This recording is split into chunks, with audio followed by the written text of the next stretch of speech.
Hello everyone. So welcome you all to Ashok Tutorials Meghalaya's first MTech channel. So my dear friends, today in this video we are going to discuss about environmental science from LP section.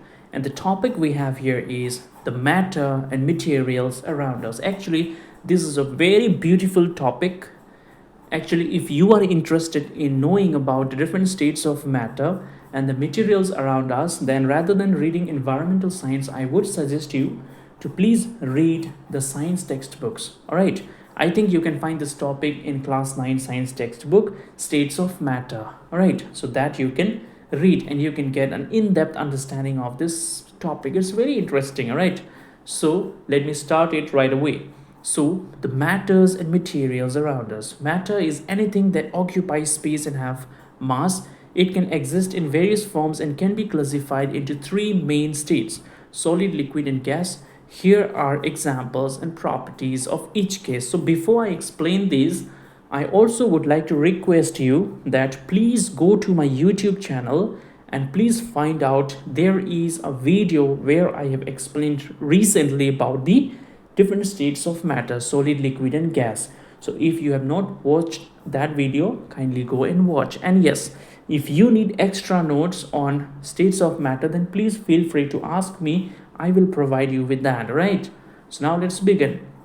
So what is a matter? If I ask you what is a matter, then you should be able to tell me that matter is anything that will occupy space and has mass. So suppose if I ask you, duster, is duster a matter or not? Then you can say, yes, sir, duster is a matter because it will occupy space. I have to keep it somewhere, right? On the table, on the wall, on the blackboard, on the whiteboard, anywhere I have to keep it. It will need some space, yes or no? If I'm just holding it on my hand, it is also occupying space in my hand, yes or no? And it also has got a little weight, yes or no? A little mass, yes or no? So that's why I can say duster is a matter. What about bricks? Of course, bricks is also a matter because brick also have mass and it also occupies space. What about your mobile phone? Of course, your mobile phone is also a matter because you have to keep it somewhere, yes or no? And it also has got certain mass, yes or no? Now you might be wondering, or is everything is matter? That means in this world everything is matter. But no, my dear friends, everything is not matter. Then you might be thinking, all right, so just give example of something which is not matter. So the example can be light, the sunlight, or the light which comes out from the bulb, tube light, or just a normal bulb in your house. Do you think that the sunlight, let me talk on the basis of sunlight, do you think sunlight has mass or does it need space? No, it do not require any space and it has got no mass. What about sound? Sound also need no space and does not have any mass, right? So sound and light can be an example of something which is not a matter.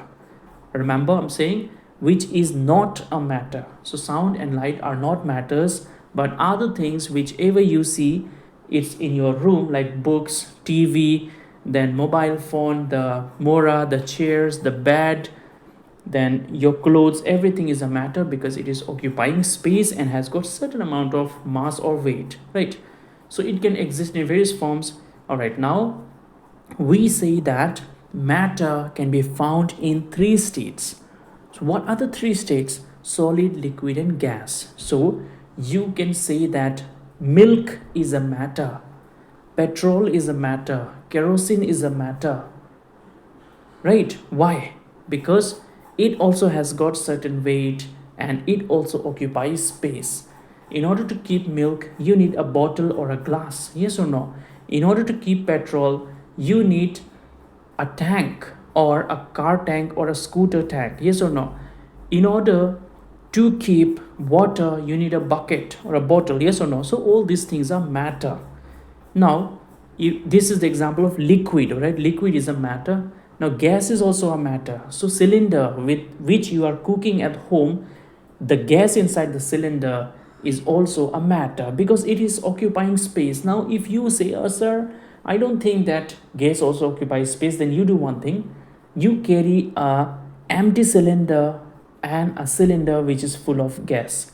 So, you will see that when the people bring new gas cylinder to your house, it's very heavy to pick up. But the cylinder which is over, or which you have already used exhaust, that one you pick up and it is very light. So that way you can say that this one gas has also got mass and it also occupies space. All right, now what about solid? So everything is solid, as I told you. Your clothes, your spectacle, your mobile phone, your laptop, your TV, your scooter, your house, everything is a solid matter. So there are three states of matter: solid, liquid and gas, remember. So let us study individually about solid, liquid and gas. Now solid, so what is the definition of solid? Solids have a fixed shape and volume. The particles in a solid are closely packed and have strong intermolecular forces. See, this thing, as I'm repeating again, that I have explained very well in my YouTube video. So please go and watch that YouTube video. And if you cannot find it, please message me in WhatsApp. I'll provide you with that. All right. So solid is anything which will occupy space and have mass. So solid also have another property, that is what? That is, it has definite shape and volume. Now your mobile phone, is it changing shape? No, your mobile phone is in the form of a rectangle, so it is always in the form of rectangle. Yes or no? Right? Your book is also in the form of a rectangle, so it will also stay in the form of rectangle. Yes or no? Suppose bricks are also in the form of rectangle, so it will always be in the form of rectangle. Now suppose the tire of your scooty car, that is also a matter. Is it changing its shape? No, it is not changing its shape. That's why we say it is a solid. Right, solid matter. Then volume means what? Wherever you keep your book, it will occupy some space, right? Definite shape and volume means it will not change. All right, it will not change, it will stay as it is. All right, remember that, it will stay as it is. So it will occupy some space and it has got certain volume. All right, now the particles in a solid are closely packed. See, this one I have already explained nicely in that video, so where I have talked that the particles, see, everything is made up of atoms. Yes or no? Atoms. All the non-living things are made up of atoms and all the living things are made up of cells, right? So in solids the particles are closely packed, which means the atoms or the molecules are very tightly packed. All right, that's why you see it is very difficult to put your finger against the wall. Can you cannot, because it is hard. Now why is wall hard, brick hard, or tiles are hard, or your mobile phone is hard, or you know the door of your house is hard? Because the particles in that are closely packed with one another. All right, there is a large amount of intermolecular forces between the particles. Remember this term, intermolecular forces. So solids have got large intermolecular forces, or the particles of solid has got large intermolecular forces between them. So what can be the example of solids? The ice, the wood, the metal and the stone are examples of solids. Rigidity, solids maintain their shape and don't flow. See, when you are keeping your mobile phone on the table, do you think that it will flow and you will find the next morning you find the mobile phone below your bed? Of course you will say, yes sir, I find my mobile phone even below my bed, but it does not mean that it's flowing. Maybe somebody has by mistake misplaced it, right? But it will never flow. Wherever you keep the thing, it will be there only, right? Solid things. Now rigidity or definite volume, the volume remains constant. So whatever the volume of solid is, it will always remain constant. High density, particles are densely packed. As I told you, the particles or the atoms are closely packed due to high strong intermolecular forces of attraction. Incompressibility, so it is very difficult to compress or squeeze a solid, right? You cannot squeeze a wood easily, or not easily means you cannot do it only. And you cannot squeeze an iron bar, you cannot squeeze your mobile phone, cannot squeeze a stone. So it is very difficult. Right, now liquid, let us study about liquid. What is liquid?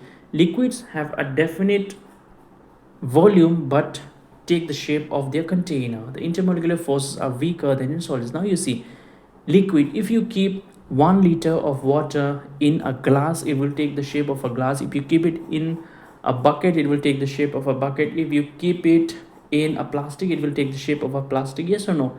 So wherever you are keeping a liquid, it will change its shape, which means liquid do not have definite shape, which means the shape of the liquid is always changing. All right, but when we talk about the volume, suppose you have kept 1 liter of water in a bottle and 1 liter of water in a bucket, then 1 liter will always stay 1 liter. Yes or no? 1 liter you kept in bucket, in 1 liter in bottle, it will be 1 liter only. But you can see that the shape is different. In bucket, the water is in the form of a bucket. In bottle, the water is in the form of a bottle, right?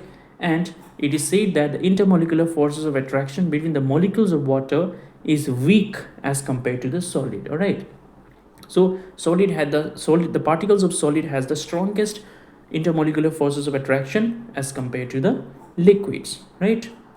Now let us see the example of liquids. See, water, oil and milk are example of liquid. Liquids can flow and take the shape of their container. So liquid, so water spilling or oil spilling, suppose you're drinking water and drop the bottle, then the water will spill, it will flow, the water will flow, right? Suppose the water has fallen on the table, but it will even be overflowing to the floor, right? Definite volume, so the volume of the water will remain, or the liquid will remain same. If you put 1 liter, it will be 1 liter only. If you put 2 liter, it will be 2 liter only, right? They lack a fixed shape. So water do not have, or liquid do not have a fixed shape. It will take the shape of the container. Moderate density, particles are less densely packed compared to solid gas. All right, solid. So now the particles of a liquid, as I told you, it has got weaker forces, intermolecular forces of attraction as compared to the solid, which means the particles of solid have the maximum force of attraction among them. Gas, what is gas now? Gas has neither a fixed shape nor volume. The particles are widely spaced and have weak intermolecular forces. Now gas do not have a fixed volume and it do not have a fixed shape. Wherever you keep the gas, it will never be in a fixed volume and it will never be in a proper shape. Have you seen the shape of a gas? I don't think so. The particles are widely spaced and have weak intermolecular forces of attraction. Now you see the molecules or the particles in a gas, you will find that they have large space between them, right? Large space between them, which means they have very weak intermolecular forces of attraction, which means one particle is not attracting the other. That's why you see you can pass your hand through the gas very easily. Suppose, let me give you one example, very good example. If you are running and you collide with a wall, suppose you want to go to the next room through the wall, can you go? You cannot go because it's very hard, right? And suppose you think, if you're running, if you're jogging in a field, can you run easily? Yes, you can run. But can you run in water? You can run, but the speed is very slow because water is also thick as compared to the air, right? You cannot pass through the wall, which is solid, but you can easily pass through or dance or move or play on the ground because you are playing in the air, right? So it's very, very light. The particles are not so strong. But when you are trying to run on water, it is little difficult. You can run faster on land as compared to water. Why? Because the intermolecular forces of attraction between the water molecules are more as compared to the air, right? Remember, that is important. Gases have neither a fixed volume nor, all right.